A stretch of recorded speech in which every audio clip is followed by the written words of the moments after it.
hi there, my name is Nazan. So today I would like to talk about the approach to haemetemesis. So what is haemetemesis? So haemetemesis is a condition where you vomit out blood. So this indicates that there is ongoing bleeding happen over your gastrointestinal tract, particularly over the upper GI tract. This includes your esophagus, your stomach, to the extent of duodenal and also your jejunum. What causes haemetemesis? So there's a lot of causes. So the thing you need to do in approaching someone with haemetemesis is first you need to get a full detailed history. In the history, you need to ask about the chronological of the episode. This include you need to ask about the duration, the onset, the nature of the haemetemesis. Is it episodic or is it continuous in nature? Next, you need to ask about the associated symptoms as well. So these include abdominal pain, abdominal distension, any change in appetite, any change of weight, any diarrhea or constipation, any fever, any recent nosebleed or trauma, any episode of dyspepsia. And since patient is vomiting out blood, they are losing blood, so we need to ask about the anemic symptom as well. So other history you need to obtain as well. This include the past medical or surgical history, such as any hematological condition, any GI problem, any history of malignancy, any heart problem. This is important as well, and we need to ask about the drug history as well. Drug history include antiplatelet usage, anticoagulant drugs, any NSAID use, as these drugs can contribute to the condition as well. Last but not least is their social history, such as smoking, alcohol consumption, and any recreational drug usage, as these are some risk factors that will contribute to the condition as well. So I will pass to my colleagues for the next step on assessing patient with haemetemesis. There are several differential diagnoses for haemetemesis. So if the patient had a history of abdominal pain and history of NSAID and prednisolone use, peptic ulcer disease can be considered. It can also be caused by erosive gastritis and also erosive esophagitis. If the patient had a history of cirrhosis and end-stage renal disease, esophageal varices can be considered. And then if there are other symptoms such as vomiting, Mallory West, that can also be considered. It can also be caused by esophageal rupture, malignancy, and angiodysplasia. If the patient had a previous surgery of aortic aneurysm repair, it increases the risk of getting aortoenteric fistula.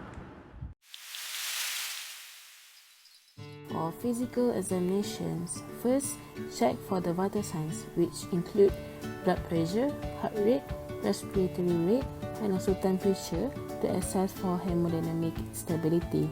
Second, check for general examinations. Look for any signs of anemia, such as pallor and cold peripheries.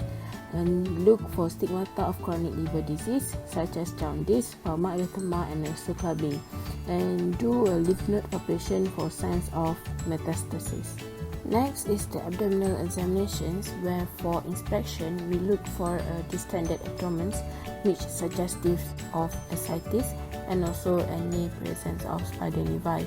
During palpations, look for any tenderness or guarding, and any palpable mass or organomegaly such as hepatomegaly. Perform full blood count to look for the hemoglobin level. Bear in mind that the hemoglobin level will not drop in the first 24 hours after the episode of acute bleeding. We should also look for the MCV, mean corpuscular volume, and normocytic anemia will be suggestive of acute bleeding, whereas microcytic anemia will be suggestive of chronic bleeding. Next, we should perform renal profile. Urea and creatinine will be raised in the case of upper GI bleed, and the urea will raise even more than the creatinine. We should also perform coagulation profile to rule out any coagulopathy. Liver function tests also should be performed, and elevated in transaminases will be suggestive of liver diseases. ECGs should also be performed to detect for acute myocardial infarction, especially in patients with history of coronary artery diseases. Last but not least, we should also perform esophageal duodenoscopy, OGDS. It can perform as a diagnostic intervention or therapeutic intervention.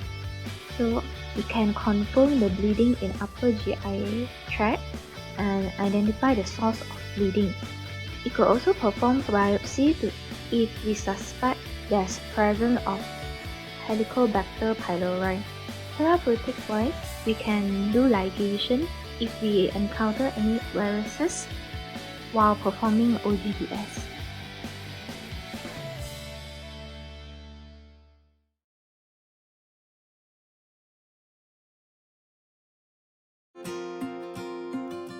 Moving on to the management of acute haemetemesis. First one is ABC, which is airway breathing and circulation. So we do initial assessment and resuscitation, and we do some monitoring and send basic investigation. The next one is history taking. We take a brief history whenever it is possible and ask about the risk factors or medication that patient took. And the next one is localization. We insert the nasogastric tube and do upper gastrointestinal endoscopy. And the last one is therapy, where we do endoscopic method, pharmacotherapy, angiography, and the last one is surgery.